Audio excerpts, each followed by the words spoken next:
नमस्कार दोस्तों, भोजपुरी इंडस्ट्री की एक और बवाल और ख़तरनाक और शानदार धार्मिक मूवी के शुभ मुहूर्त करके शूट को स्टार्ट कर दिया गया है। फिल्म के नाम है सती मैया। दोस्तों, फिल्म के टाइटल से लग रहा है कि फिल्म की कहानी बहुत ही खास होने वाला है और कुछ अलग हटके फिल्म की कहानी में दिखाया जाएगा और धार्मिक टाइप की यह मूवी बनाया जा रहा है।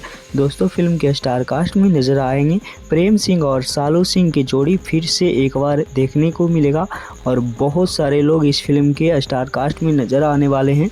फुल फैमिली ड्रामा और धार्मिक टाइप के यह फिल्म होने वाला है। फिल्म को डायरेक्ट कर रहे हैं ओम यादव जी और फिल्म के प्रोड्यूस कर रहे हैं कुणाल तिवारी जी। फिल्म बहुत ही शानदार होने वाला है और फिल्म के शूट अभी चल रहा है। बहुत ही जल्द यह फिल्म के शूट भी कंप्लीट होने वाला है।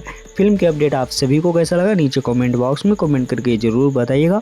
और फिल्म के कहानी बहुत ही खास होने वाला है। तो जो भी लोग हमारे चैनल को अभी तक सब्सक्राइब नहीं किए, एक बार ज़रूर सब्सक्राइब करिए। मिलता है किसी नेक्स्ट वीडियो में किसी नेक्स्ट खबर के साथ। बने रहिएगा हमारे इस चैनल पे। धन्यवाद।